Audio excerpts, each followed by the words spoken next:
علماء کرام تشریف لائے، بڑے بڑے علماء کرام نے، محدثین نے بہت اہم بیانات فرمائے جس کے اثرات پورے لاہور میں، پورے پاکستان میں نہیں، پوری دنیا میں، صرف موجودہ انسانوں میں نہیں، قیامت تک کے لیے مرتب ہوں گے۔ اس پر ہم تہ دل سے منتظمین حضرات کے بہت بہت شکر گزار ہیں۔ اللہ تعالیٰ آپ حضرات کو بہت بہت جزائے خیر عطا فرمائے اور اس قسم کے پروگرام منعقد کرتے رہنے کی توفیق عطا فرمائے۔ ہمارے ادارہ نشریات کی طرف سے مختلف شعبوں میں ایک نکاح آسان تحریک ہے، اس میں ہماری 4 باتیں ہیں، ان 4 باتوں کی ہر گھر میں ضرورت ہے۔ بچوں کی شادیاں جلدی کرنا وقت اہم تقاضا ہے۔ اللہ کے نبی صلی اللہ علیہ وسلم کی طرف سے تاکید ہے بچوں کی شادیاں بلوغت کے بعد جلدی کی ہے۔ علماء کرام نے 20 نکات بیان فرمائے۔ حضرت مولانا یوسف خان صاحب دامت برکات عالیہ نے 24 نکات بیان فرمائے۔ حضور صلی اللہ علیہ وسلم تو بحر العلم تھے، علم کا سمندر تھے۔ آپ صلی اللہ علیہ وسلم نے ایک حدیث میں صرف 3 باتیں بتائیں۔ حضور صلی اللہ علیہ وسلم 1000 باتیں بتا، لاکھوں باتیں بتا سکتے تھے، لیکن صرف 3 باتیں تاکہ ہم آسانی سے یاد کر لیں کہ 3 چیزوں میں تاخیر نہ کرو۔ نماز جب وقت ہو جائے جلدی پڑھ لو، جنازہ جلدی کرو، نکاح جلدی، بچہ بچی بالغ ہو جائے جلدی شادی کرو۔ صرف اتنی کافی تھی۔ حضور نے پھر ساتھ دھمکی بھی دی، اگر تاخیر کرو گے تمہیں گناہ ہو۔ والدین کو گناہ کی دھمکی دے رہے ہیں، بچوں کی شادیاں جلدی کرنا۔ پچھلے دنوں اقوام متحدہ کی رپورٹ آئی کہ کروڑ سے زائد لڑکیاں جن کی 35-40 سالوں میں شادیاں نہیں۔ تو بچوں کی شادیاں جلدی کرنا۔ نمبر 2، رسم و رواج سے شادیوں کو پاک کرنا۔ یہ دولت اللہ نے دی ہے، ماشاء اللہ بہت مبارک فرمائے، لیکن اللہ کے دین پہ لگاؤ، غریب رشتہ داروں پہ لگاؤ، ضروریات پہ لگاؤ۔ خواہشات پہ لگانے کے لیے ہمارے پاس 1 روپیہ بھی نہیں۔ پچھلے دن ایک بیوقوف نے شادی کی، 13 کروڑ روپے لگائے۔ تیرے باپ تمہارے تو ادھر لگا رہا ہے، ان المبذرین کانوا اخوان الشیاطین، شیطان کا بھائی اللہ قرآن میں کہہ رہے ہیں۔ تو بچوں کی شادیاں جلدی کرنا، رسم و رواج سے پاک کرنا، عمر کے ہر حصے میں شادی کے ساتھ رہنا۔ کوئی مرد عورت بے نکاح مت چھوڑیں، ہر عمر کے ہر حصے میں شادی کے ساتھ ہے۔ رڈوا ہو جائے، بیوہ ہو جائے، بے نکاح نہیں چھوڑنا، اس کی شادی کرنی ہے۔ اللہ کے نبی صلی اللہ علیہ وسلم نے 11 نکاح فرمائے، صرف ایک ہماری زیادہ بیواؤں نے تو امت کو کیا سبق دیا، اس سبق کو ہم کیوں حاصل نہیں کر رہے۔ 3 بات یہ کہ شادیاں 1 نہیں، 2 اور 3 اور 4 کتنے لوگ تو کر لیں کہ جو چوکوں میں کھڑی ہیں، جو بے یار و مددگار ہیں، سب کا کوئی نہ کوئی سہارا بن جائے، کوئی بے نکاح عورت باقی بچنے نہ پائے۔ یہ وقت کا اہم تقاضا ہے۔ میں نے جامع شرعیہ کے مفتی صاحب کے سامنے دعوت کیا کہ رسول اللہ صلی اللہ علیہ وسلم کے مبارک ترین زمانے میں ہر گھر میں یہ سوغات تھی، 2 3 4 بیویاں اور کئی باندیاں تھیں۔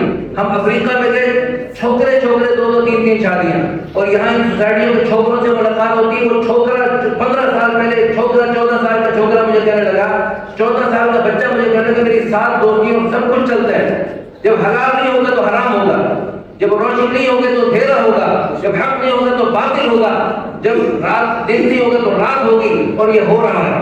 قرب قیامت میں حضور صلی اللہ علیہ وسلم کے مبارک دور کی سوغات کی سنت کو، مظلوم سنت کو، جس سنت کو لوگ غلام سمجھتے ہیں، اس سنت کو زندہ کرنا اللہ کی قسم وقت کا اہم تقاضا ہے۔ حضور صلی اللہ علیہ وسلم کے مبارک زمانے میں جتنی ضرورت تھی اس سے کئی زیادہ اب ضرورت ہے۔ 3 وجہ سے میں نے جامع شرعیہ کے مفتی صاحب نے تعریف فرمایا، بات ختم کر رہا ہوں۔ جامع شرعیہ کے مفتی نے فرمایا کہ بالکل آپ کی بات ٹھیک ہے۔ انہوں نے فرمایا کہ پہلی وجہ یہ ہے کہ حضور کے مبارک زمانے میں تقویٰ بہت اعلیٰ تھا، صحابہ کرام مردوں میں بھی عورتوں میں بھی، اولئک هم المتقون، اللہ قرآن میں ان کے تقویٰ کی گواہی دے رہے ہیں۔ تو صحابہ کرام مرد اگر ایک پر اکتفا کرتے اور ایک سے زائد والی خواہش کو وہ دبا سکتے تھے، صبر کر سکتے تھے۔ آج نہ وہ مردوں میں صبر تقویٰ، ان کی جو 2 3 4 بیویاں بن گئی، نہ وہ اگر بغیر نکاح کے رہتی وہ بھی صبر تقوی کے ساتھ رہ سکتی تھی۔ تو آج نہ مردوں میں صبر تقویٰ نہ عورتوں میں صبر تقویٰ، تو اس لیے آج کے دور میں اس سنت کو زندہ کرنے کی اس سے زیادہ ضرورت ہے۔ نمبر 2، اس وجہ سے کہ رسول اللہ صلی اللہ علیہ وسلم کے مبارک ترین زمانے میں یعنی ایک شادی پر اتفاق کر کے ایک سے زائد والی خواہش جو دنیا کے ہر مرد میں رکھی ہے، چاہے وہ بڑے سے بڑا نبی ہو، بڑے سے بڑا صحابی ہو، بڑے سے بڑا ولی ہو، ہر مرد میں ایک سے زائد عورت کی خواہش اللہ نے رکھی ہے۔ اللہ نے مرد کا ڈیزائن ایسا بنایا ہے، تو اب وہ اس خواہش کو صحابہ کرام دبا سکتے تھے، مرد نے ہم نہیں دبا سکتے۔ تو دوسری بات یہ ہے کہ حضور صلی اللہ علیہ وسلم کے مبارک ترین زمانے میں ایک پر اتفاق کرتے شادی، لیکن ایک سے زائد والی خواہش کو باندیوں سے پورا کر سکتے تھے صحابہ کرام۔ آج کل ہمارے پاس باندیوں کا راستہ تو بند ہے، تو بیویوں کا راستہ کس لوگوں کے پٹھے نے بند کیا ہے؟ تو ایک سے زائد شادی ہم کر سکتے ہیں۔ تیسری بات یہ ہے کہ حضور کے مبارک زمانے میں اتنی عورتوں کی کثرت نہیں تھی اتنی اب ہے، اس لیے اس عورتوں کی کثرت کا علاج سنت کو زندہ کرنا ہے۔ اللہ ہم سب کو عمل کرنے کی توفیق عطا فرمائے۔ الحمدللہ رب العالمین والعاقبۃ للمتقین والصلاۃ والسلام علی اشرف الانبیاء والمرسلین۔ ربنا آتنا فی الدنیا حسنہ وفی الآخرۃ حسنہ وقنا عذاب النار۔ ربنا هب لنا من ازواجنا وذرياتنا قرۃ اعین واجعلنا للمتقین اماما۔ یا اللہ ہم سب کو ہر سنت کا اہتمام کرنے کی توفیق عطا فرما۔ جس سنت کو لوگ اچھا سمجھتے ہیں وہ بھی، جو سنت ہمیں کھٹکتی ہے، عجیب و غریب لوگ سمجھتے ہیں، اس سنت کو بھی اہتمام سے ادا کرنے کی ہمیں توفیق عطا فرما۔ ہم سب کو اپنے حبیب صلی اللہ علیہ وسلم کے لائے ہوئے پیارے دین کو اپنانے کی، ساری دنیا میں پھیلانے کی ہم سب کو توفیق عطا فرما۔ ہمیں مانگنا نہیں آتا بل مانگے عطا فرما۔ یا اللہ ہم سب کو دونوں جہانوں کی ساری خیریں، خوشیاں، راحتیں، رحمتیں، برکتیں، عزتیں، عظمتیں، سعادتیں نصیب فرما۔ دونوں جہانوں کی ساری پریشانیوں، بیماریوں، آفات و بلیات سے ہم سب کو اور اپنے حبیب صلی اللہ علیہ وسلم کی ساری امت کو محفوظ فرما۔ یا اللہ ہم سب کو شادیاں زیادہ کر کے تمام بیویوں کے حقوق ادا کرنے کی، عدل و انصاف کے ساتھ چلنے کی توفیق عطا فرما۔ میری الحمدللہ چوتھی بیوی سے 3 بچے، پہلا بچہ ماشاءاللہ چوتھی بیوی سے پہلا بچہ بھی حافظ ہو گیا۔